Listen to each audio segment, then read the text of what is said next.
With the NBA offseason now really starting to pick up, there have already been some big things going on. From the draft to some major trades and trade speculation, here are my thoughts on all of it. Keep in mind I won't be able to cover everything, so if you want me to make a video on a specific team or player that I didn't cover here, let me know in the comments. Now before we get this video started, I want to say as always, if you like this video, leave a like, and if you like this kind of content, be sure to subscribe. It means a lot. And let's get right into it. The offseason really first kicked off in Houston.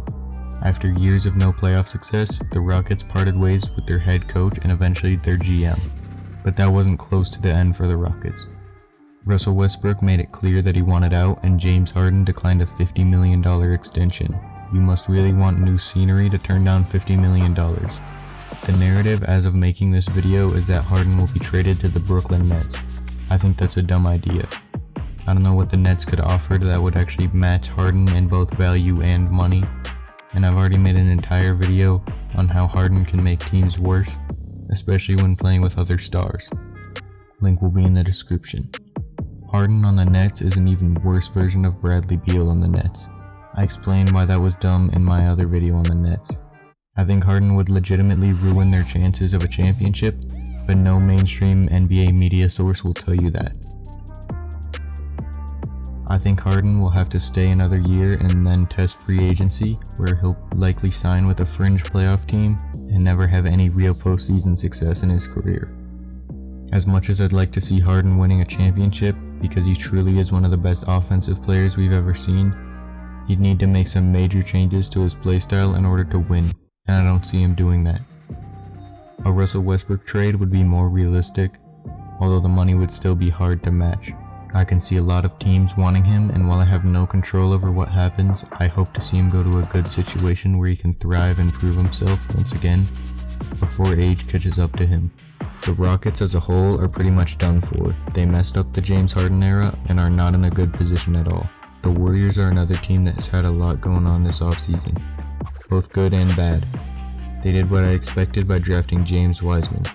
I think Wiseman will be a great addition for them as center, but unfortunately their chances of really competing have been squashed because Klay Thompson suffered an Achilles tear and he'll miss the entire season. The future for Klay is now incredibly uncertain. He's in a situation where he'll go more than 2 years without playing any games, spending most of the time rehabbing from his injuries. I hate to say it, but his career might already be over. We've seen what a series of injuries can do to people like D Rose and DeMarcus Cousins, and for someone who's already 30, his recovery times will start to increase, and his general physical health won't be as good as it once was. I hate to see this happen to a player like him, who even during the Warriors dynasty era was very hard to hate. I always wanted to see him as a first option on a team, just let loose, but I think his best years are definitely behind him now. The 2020 NBA draft class was much weaker than the last two, in my opinion. Nothing too crazy happened besides the Bulls using their pick on a guy who many people hadn't heard of. I think Anthony Edwards was a good choice at first pick, but the Wolves drafting him likely means that Beasley will be traded. After what he did at the end of last season, his value is incredibly high. After he averaged 20 points per game with the Wolves, the 23-year-old Malik Beasley will have his value at an all-time high. I just can't see the Wolves splitting minutes between Beasley and Edwards, so it's likely that Beasley's going to get traded.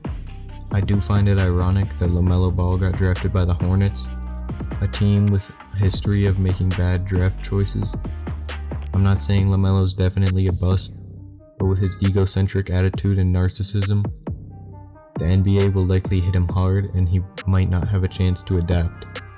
Other than that, I don't have too many thoughts on this year's draft, given that I don't follow college basketball very closely. The other major thing that happened this offseason that I will cover is the Chris Paul and Dennis Schroeder trades. At first, I thought the Thunder management was completely insane, but I quickly realized what they may be planning. Getting lots of draft picks and getting rid of CP3's massive contract means they're planning something big.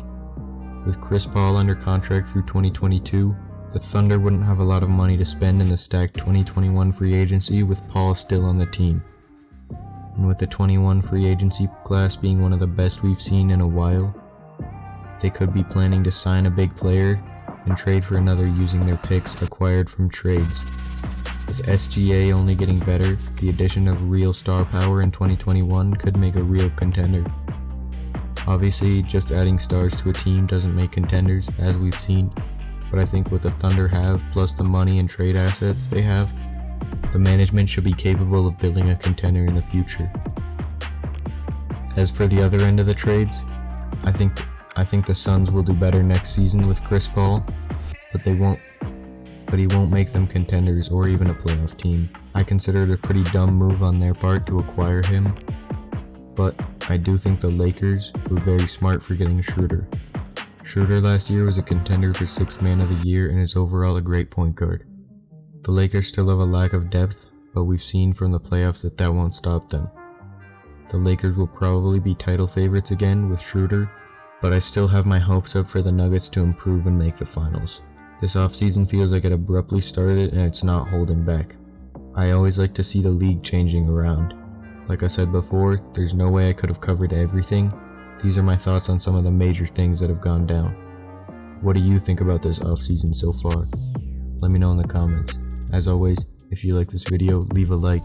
If you like this kind of content, consider subscribing, and I'll see you in the next video.